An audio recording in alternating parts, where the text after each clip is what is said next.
Olá pessoal, no vídeo de hoje nós vamos continuar a falar sobre teoria de funções. Lembrando que na última aula nós já começamos a estudar o que é uma função, né? Começamos a partir de uma relação. O que é uma relação? Né? Só relembrando rapidamente. Relação é quando eu tenho dois conjuntos, então digamos que eu tenho um conjunto A e um conjunto B, certo? E eu associo elementos de um a elementos do outro. Então eu relaciono elementos de um a elementos do outro, daí o nome. Tá? Então digamos que eu tenho esses elementos aqui, digamos que eu tenho 4 de um lado e tenho 3 do outro, e eu saio ligando setas partindo de elementos de A e chegando em elementos de B. Eu posso fazer isso da forma que eu quiser. Com relações não tem nenhuma restrição de como que eu posso fazer essas ligações, tá? Então eu posso ligar aqui, por exemplo, posso ligar esse também para cá, posso ligar esse para cá, enfim. Pronto, digamos que eu fiz isso aqui. Essa é a minha relação, tá? Pensando como produto cartesiano, né? Como digamos que eu tenha os elementos A, B, C e D, e aqui eu tenho os elementos 1, 2 e 3, então a minha relação ela podia ser vista como o conjunto de pares A e 1, né? O A está ligado ao 1, o A também está ligado ao 2, o B está ligado ao 3 e o C, desculpe, o D também está ligado ao 3. Então eu posso ver a minha relação como esse conjunto de pares ordenados. No primeiro termo eu tenho de onde que a seta sai, no segundo eu tenho onde que a seta chega. Então repara que essa relação aqui, esse conjunto, é um subconjunto do produto cartesiano de A por B. Sempre são pares em que o primeiro elemento está no conjunto A e o segundo está no conjunto B. Como eu falei agora, é uma relação, você não coloca nenhuma restrição, nenhuma obrigação entre essas setas. Agora, quando você quer falar sobre uma função, aí não, aí você tem restrições. Você não pode colocar as setas da forma que você quiser, certo? Para ser função, todo elemento do primeiro conjunto, todo elemento de A, tem que estar ligado a um único elemento de B, certo? Todo tem que estar relacionado a exatamente um de B. Não precisa ser o mesmo, obviamente, mas para cada um só posso mandar uma seta lá para o outro lado. Todo elemento de A é origem de uma única seta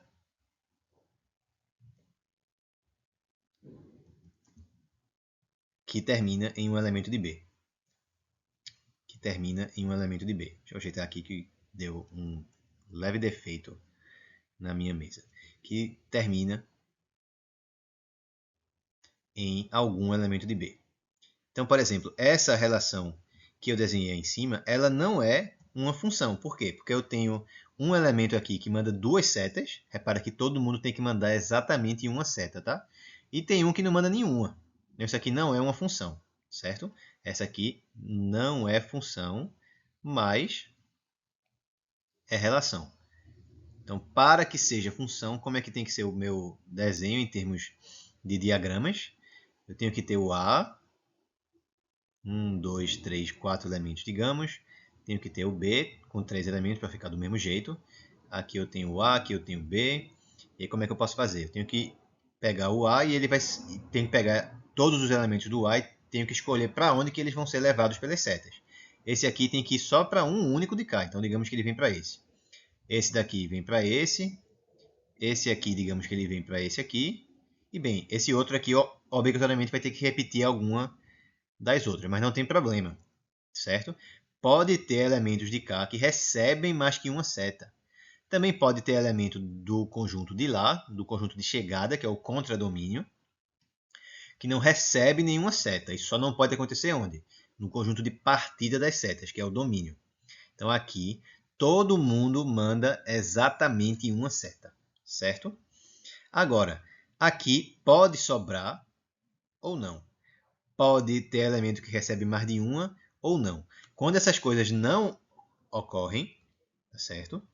Aí você dá uma qualidade a mais para essa função. Você pode chamar a função de injetora, sobrejetora, certo? Vamos falar um pouco aqui sobre funções sobrejetoras. O que é uma função sobrejetora ou sobrejetiva? É a mesma coisa. O que é uma função sobrejetora? É quando não sobra ninguém no contradomínio, certo? Então é quando, entre aspas, não sobra ninguém no contradomínio.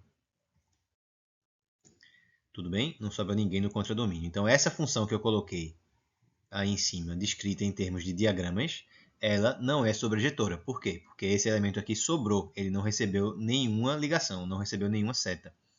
Por conta disso aqui, ó, esse cara sobrou. Então, essa não é uma função sobrejetora. E o que é uma função injetora? Agora, outro tipo de qualidade específica de função. Bem, lembra que no domínio não pode ter ninguém sobrando, nem ninguém mandando mais de uma ligação. No contradomínio pode ter gente sobrando e pode ter gente que recebe mais que uma ligação. Então ela vai ser injetora quando não tem ninguém no contradomínio que recebe mais que uma ligação. Tá? Então ninguém no contradomínio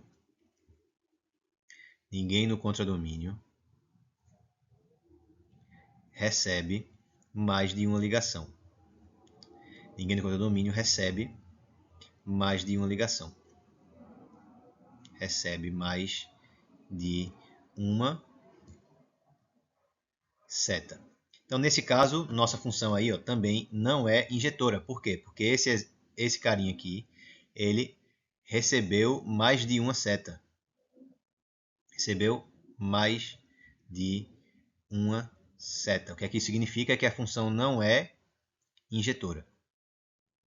Tá certo? Então, de acordo com o que ocorre no contradomínio, aí eu digo que a função é sobrejetora ou se é injetora. Vamos ver mais exemplos. Então, digamos que eu pegue esse caso aqui. Digamos que a minha função F1, ela faz isso. Ela pega esse cara, aí esse, 3, 4, 5 elementos, vamos dizer, e ela manda para esse outro conjunto de K com 4 elementos, por exemplo, 2, 3 e 4. E aí as minhas ligações fazem assim. Eu mando esse para esse, mando esse aqui para esse segundo, aí esse terceiro vem para esse terceiro, o quarto também vem para o terceiro e o quinto vai para o quarto. Digamos que essa aqui é a função F1. Vamos pegar uma função F2. Vamos fazer alguns desenhos, tá? E aí já dizer quem que é sobrejetora, quem que é injetora, quem que é as duas coisas, quem que não é nenhuma das duas. Então vamos pegar uma que manda 3 elementos para 4 elementos. Aqui vamos ter a F2. E aí na F2 vamos fazer assim. Esse primeiro vem para esse primeiro, certo? Esse segundo vem para esse segundo. E esse terceiro aqui vai para o último, certo? Vamos pegar mais uma. Vamos aqui tem um conjunto A, aqui tem um conjunto B. Vamos colocar agora o conjunto A com 5. 1, 2, 3, 4, 5. E o B somente com 3. E aí eu mando o primeiro para o primeiro, o segundo para o segundo, o terceiro para o segundo, o quarto também para o segundo e o quinto para o terceiro. E por último, vamos colocar mais um aqui. Essa aqui seria a minha F3, certo? Essa aqui seria a minha F1. Essa aqui seria a minha F2. E na F4, o que é que eu tenho? Na F4, digamos, vamos colocar 3 elementos daqui e 3 aqui. Tá bom? Então eu mando esse para esse, mando o segundo para o terceiro e mando o terceiro para o segundo. Aí vamos lá. A primeira função, ela é o quê? Todas são funções, né? Todo mundo daqui, por exemplo, envia exatamente uma seta. Todo mundo daqui envia exatamente uma seta. Aqui também. E aqui também. Vamos ver agora se são sobjetoras, se são injetoras. Aqui, tem alguém sobrando? Não. Todo mundo do contradomínio recebe alguma seta. O que aqui significa é que essa é sobrejetora. Ninguém sobrou no contradomínio. Ela é injetora? Não é injetora. Por quê? Porque tem esse elemento aqui que recebeu 2 setas. Tá? Então, por causa desse elemento, ela não é injetora. Ela é sobrejetora, mas não é injetora. Vamos para a função F2 agora. F2, ela é sobrejetora? Ó, esse cara sobrou, então ela não é sobrejetora. Não é sobrejetora. E injetora, ela é? Tem alguém no contradomínio que recebe mais do que uma seta? Não, esse recebe só uma, esse recebe só uma, esse aqui não recebeu nenhuma, esse aqui também recebeu só uma. Então, todo mundo que recebeu alguma seta recebeu só uma. Então, essa função ela é injetora, certo? Ela é injetora, só não é sobrejetora. Essa terceira função agora aqui, o que é que eu posso falar sobre ela? Ela é sobrejetora. Eu olho para o contradomínio. Alguém sobrou, alguém não recebeu nenhuma seta. Esse recebeu uma, esse recebeu 3, esse recebeu uma. Então ela é sobrejetora. Por que ela é sobrejetora? Porque ninguém sobrou no contradomínio. Então é sobrejetora. Ela é injetora? Bem, não. Esse cara recebeu mais de uma seta. Pode ser duas. Se receber duas, já basta para dizer que não é sobrejetora, tá? Se receber mais de duas, aí pior ainda. Então esse aqui recebeu várias setas, mais de uma. Então ela não é uma função injetora. Ela é sobrejetora também, mas não é injetora. E essa? Ela é sobrejetora? Eu olho para o contradomínio. Esse recebeu só uma, esse também, esse também. Então ela é injetora. Ela é injetora e é sobrejetora também. Olhando para o contradomínio, ninguém sobrou, ninguém ficou sem receber seta. Então ela também é sobrejetora. Então essa função é as duas coisas. Quando eu tenho uma função que é as duas coisas, aí eu dou outro nome a ela. Eu digo que ela é uma função bijetora ou bijetiva. Tá? Função injetora ou injetiva é o quê? É quando não tem ninguém no contradomínio que recebe mais de uma. Então essa aqui não é injetora. Essa daqui é. Tá? Porque todo mundo que recebe alguma seta só recebe uma.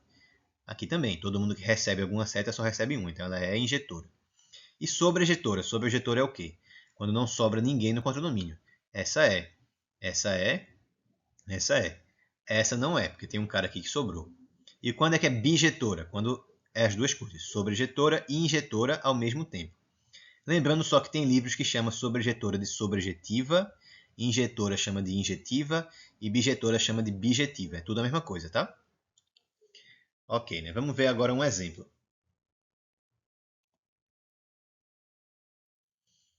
Maravilha. Vamos tratar aqui dessa função.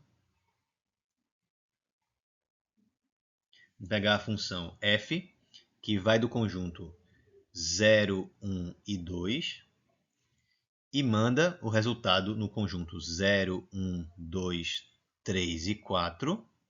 E essa função faz o seguinte, eu quero que ela seja f de x igual a 2 vezes x. 2 vezes x. Então, o que é que eu tenho, né? Quem é que é o f de 0? F de 0 é quem? É 2 vezes 0, então dá 0. F de 1 é quem? 2 vezes 1, então é 1. Vezes 2 dá 2. Tá? F de 2 é quem? 2 vezes 2 dá 4. Então eu calculei quem é o resultado para todos os números que eu tenho aqui no conjunto de partida, no meu domínio. Desenhando como diagramas, como é que vai ficar? Eu tenho 0, 1 e 2 e tenho 0, 1, 2, 3 e 4. Vamos fazer as ligações agora. O 0 foi para o 0, o 1 foi para o 2 e o 2 foi para o 4, certo? O 0 foi para o 0, o 1 foi para o 2 e o 2 foi para o 4. Então, essa função ela é o quê? Ela é sobrejetora? Não, né? Do jeito que está esse contradomínio, ela não é sobrejetora. Por quê? Porque tem dois elementos que sobraram. O 1 e o 3 não receberam nenhuma seta. O 0, o 2 e o 4 receberam.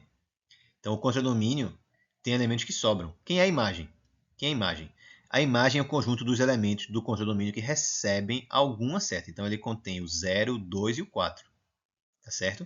A imagem da função aqui, ela é o conjunto com 0, 2 e 4.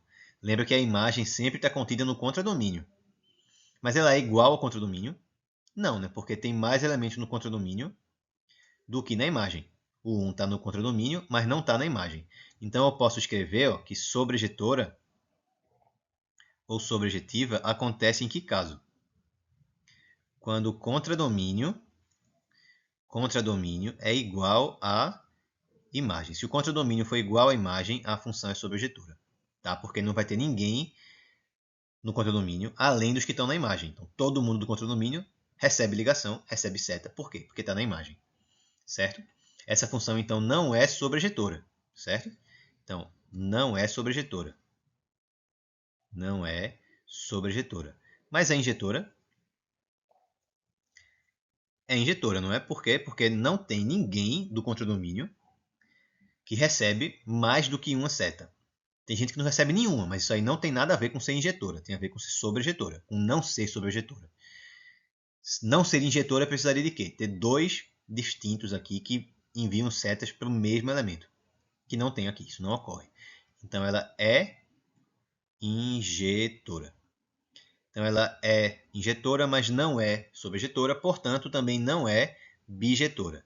Tá certo? Não é bijetora. Bijetora é quando é as duas coisas, quando é sobrejetora e injetora ao mesmo tempo.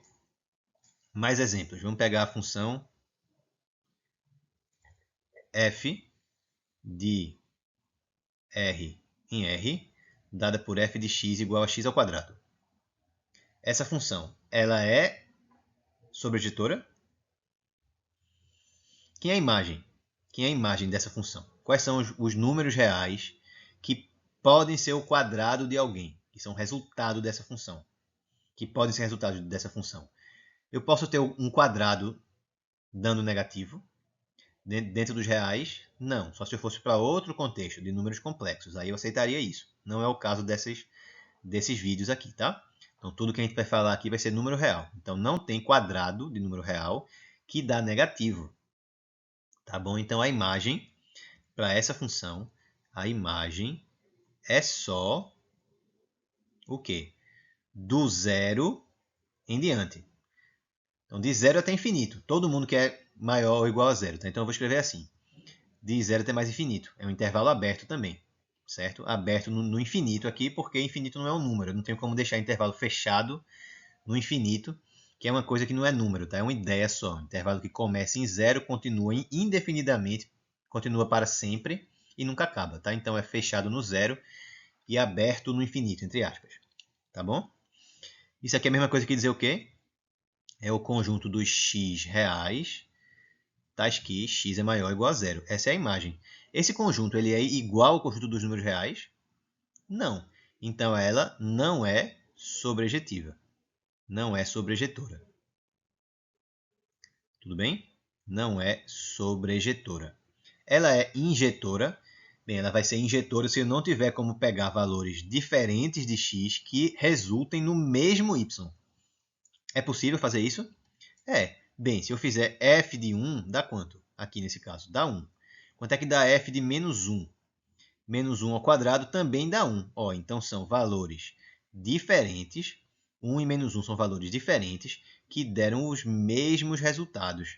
Então isso quer dizer o quê? Também não é injetora. Certo? Então eu tenho essas propriedades de funções. Propriedades a respeito do contradomínio, do que ocorre no contradomínio. Se tem gente que sobra ou não, aí eu digo ou não se é sobrejetora, e se tem gente ou não que recebe mais de uma seta. E aí vai ser ou não injetora. E quando é as duas coisas, aí você fala que ela é uma função bijetora. Tá bom? Vamos falar agora também sobre outro tipo de qualidade de uma função, de adjetivo que você pode dar a uma função.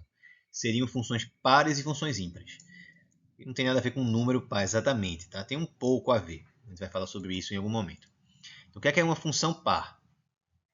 Uma função par, ela é definida da seguinte forma. É quando eu tenho f de menos x igual a f de x para todo x no domínio da função.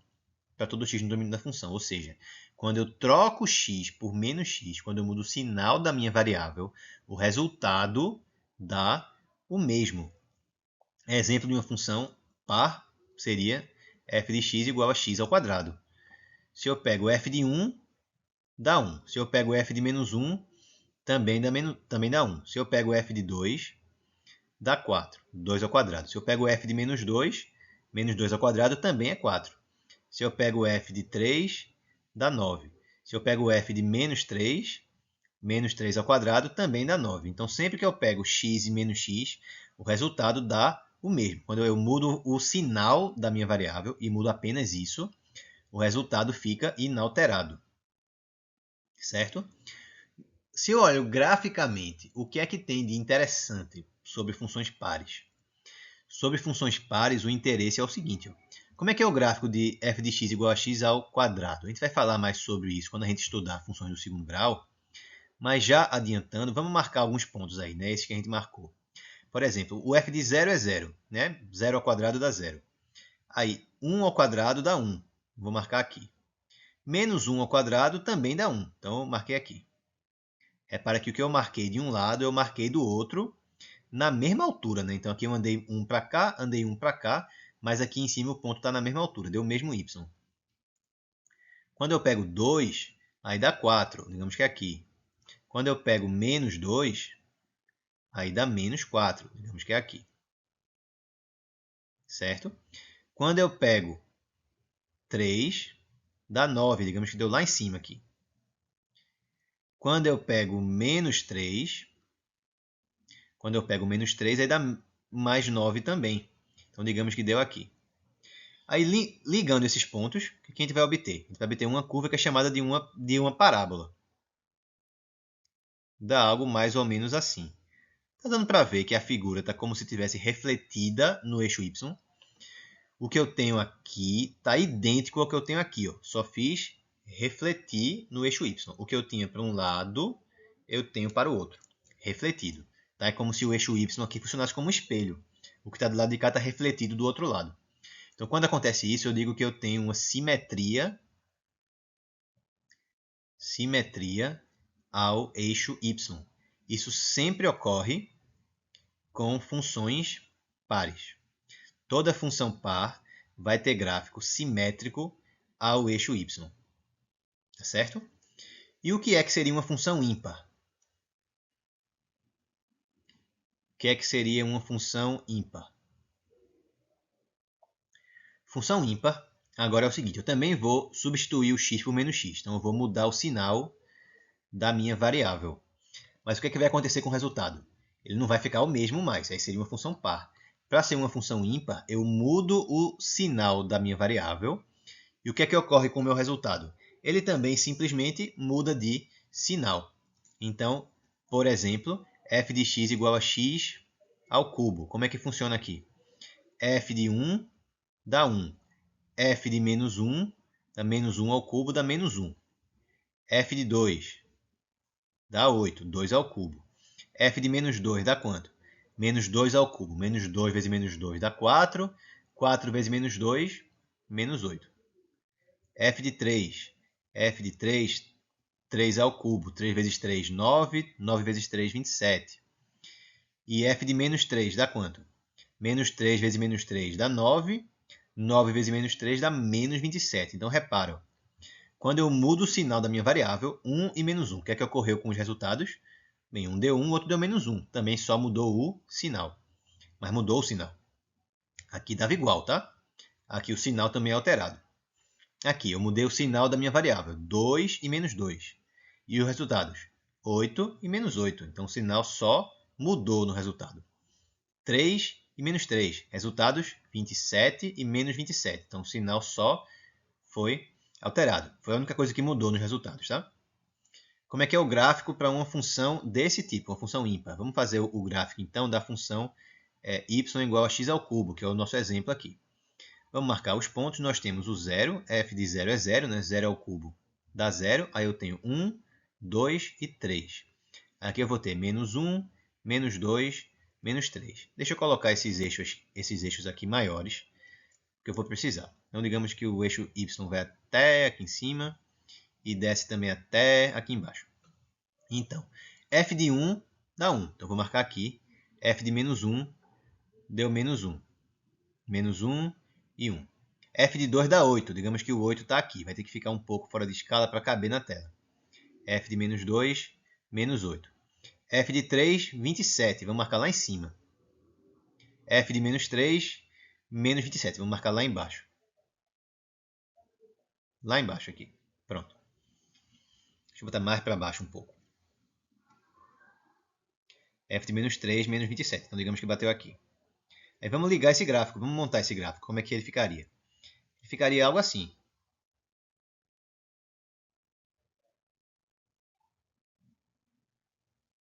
Alguma coisa assim.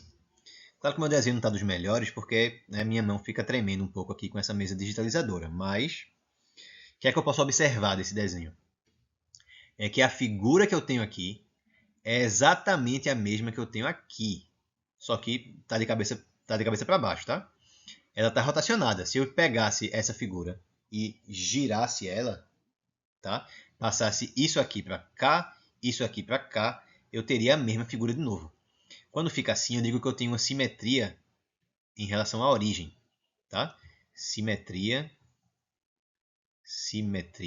à origem. Você fez uma rotação, você girou tudo 180 graus em relação à origem e a figura ficou a mesma. Então, isso é propriedade das funções ímpares.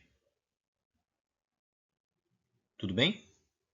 Tudo bem. Então, por que tem esses nomes, né? Ó, x ao quadrado, o expoente aqui é 2, é par.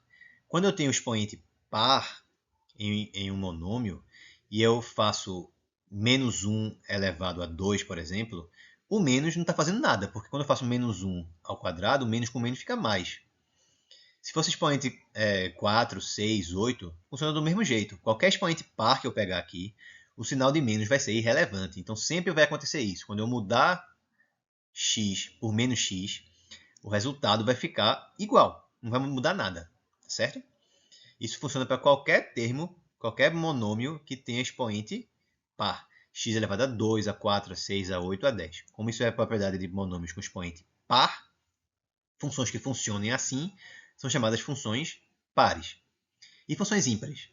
Aí o expoente aqui do x é o quê? É ímpar, é 3. Se fosse x elevado a 1, x ao cubo, x à quinta, a sétima, a nona, sempre funciona assim. Porque se eu tiver menos 1 ao cubo, o que vai acontecer? Menos 1 com menos 1 dá 1, com menos 1 de novo dá menos 1. Fosse a quinta. Aí menos 1 vezes menos 1 dá 1, vezes menos 1 dá menos 1, vezes menos 1 dá 1, vezes mais 1 menos 1, 5, deu menos 1. Então a quantidade ímpar de menos 1 dá sempre menos 1. A quantidade par de menos 1 multiplicados dá sempre 1. Então qualquer função monomial aqui que tenha expoente ímpar, vai acontecer isso. Então uma função geral, que não precisa ser uma função monomial, né? uma função que seja polinomial, enfim, que tenha expoentes que se comporte igual a uma que só tem expoentes ímpares, vai ser generalizada chamando de função ímpar. Tá certo? Então o exemplo que eu mostro aqui nesse momento de função par e função ímpar são essas. Certo? O que é que eu poderia falar, por exemplo, sobre uma função como essa daqui? Uma função como essa. Digamos que eu pego f de x igual a x à quarta menos 3x ao quadrado mais 8. Essa função é par, é ímpar ou não é nenhuma coisa nem outra? Certo? Lembrando, eu posso ter funções que não são nem par nem ímpar. Então, por isso que eu não consigo falar que é exatamente a mesma coisa de números naturais, tá? De números inteiros. Porque todo número inteiro ou é par ou é ímpar. Tá certo? Então, vê só. Se eu troco x por menos x, o que acontece aqui? F de menos x vai ser o quê?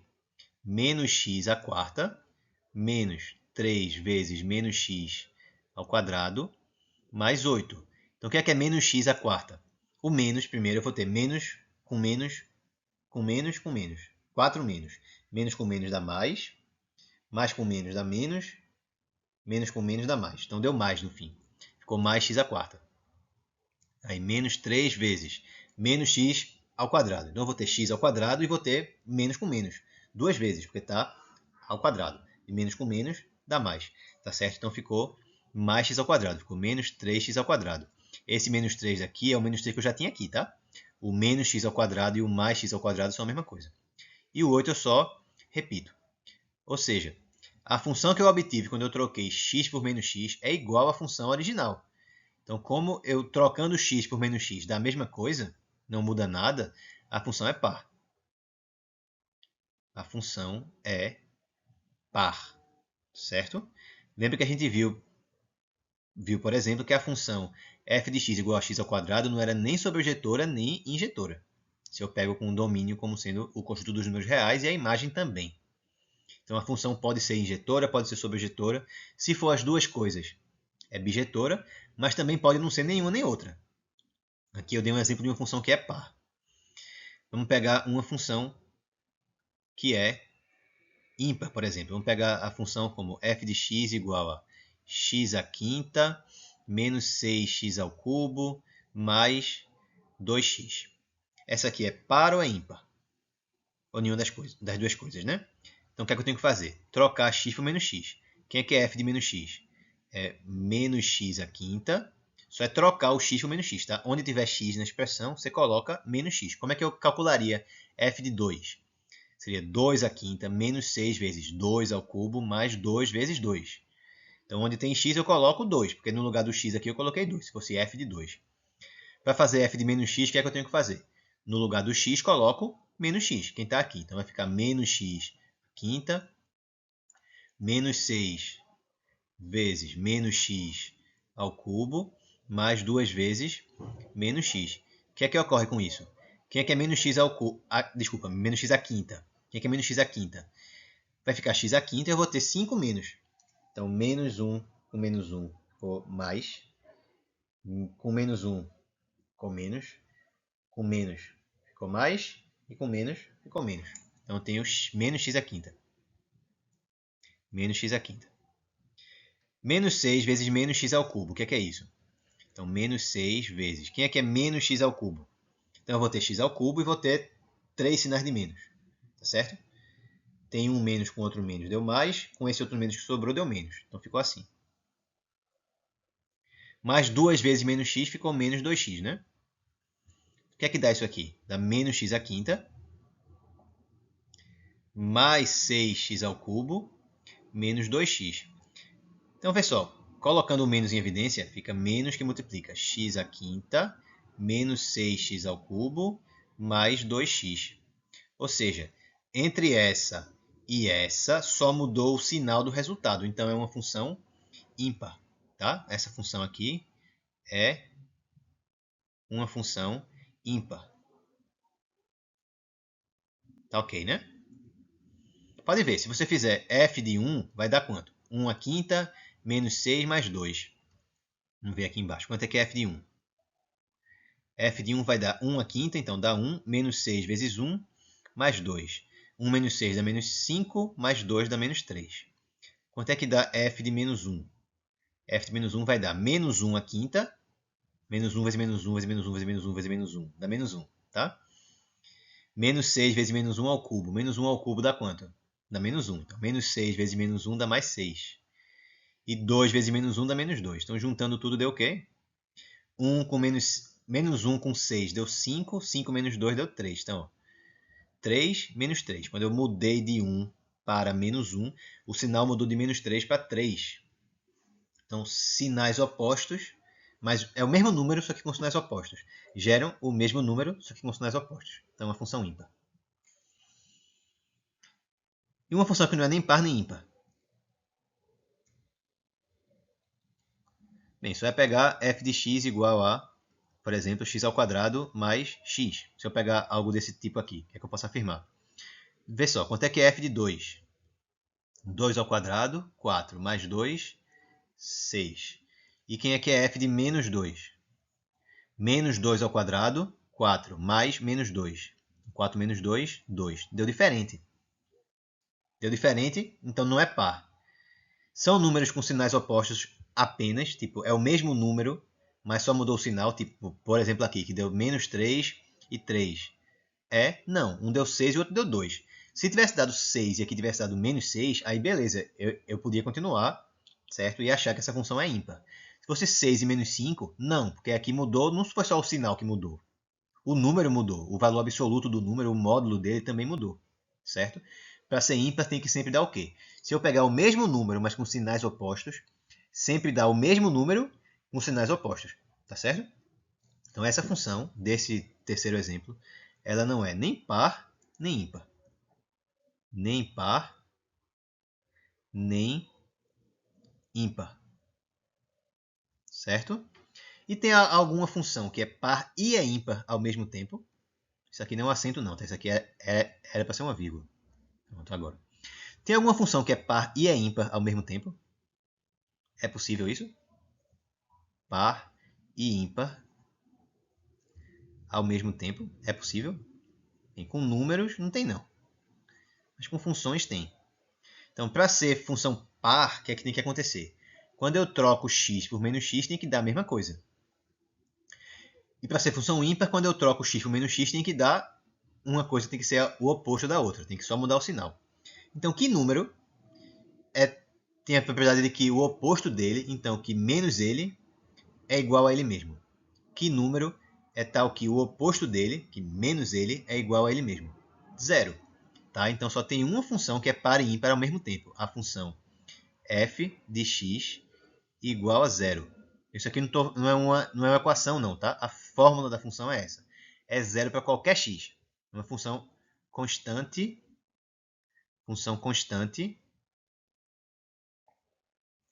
igual a zero. Se eu pegar o gráfico dessa função, ele é o eixo x. Porque todos os pontos valem zero, tá? A função constante igual a zero é a única função que é par e ímpar ao mesmo tempo, certo? A função constante igual a zero é a única que é par e ímpar ao mesmo tempo. Só para finalizar, quando eu tenho polinômios, o polinômio vai ser uma função par quando os únicos expoentes que aparecerem forem expoentes pares. Aqui é 4 e é par. Aqui é 2, 2 é par. Aqui não aparece x, né? Não aparece x é porque x é elevado a zero. E zero é par. Quando é que um polinômio vai ser uma função ímpar? Quando todos os expoentes que aparecerem no x forem ímpares. 5 é ímpar, 3 é ímpar, 1 é ímpar. E não vai ser nem par nem ímpar quando eu tiver expoentes pares e ímpares. Aqui é 1, né? Então não é nem par nem ímpar. E a única que é par e ímpar ao mesmo tempo, aí não é só para polinômio, é para qualquer função, é a função nula. A função constante igual a zero é a única função que é par e é ímpar ao mesmo tempo. Tá certo, pessoal? Então, eu vou finalizar aqui. A gente vai falar mais sobre funções injetores, sobre objetoras pares e ímpares mais à frente, em mais exemplos. E também quando a gente estudar as funções específicas, né? As funções do segundo grau, do primeiro grau, exponenciais, logarítmicas, funções trigonométricas. A gente vai lidar com tudo isso separadamente depois. Mas o momento de introduzir essas ideias é agora que a gente está falando sobre funções. Tá bom? Então é isso por hoje. Espero que vocês tenham gostado. Um abraço e até a nossa próxima aula.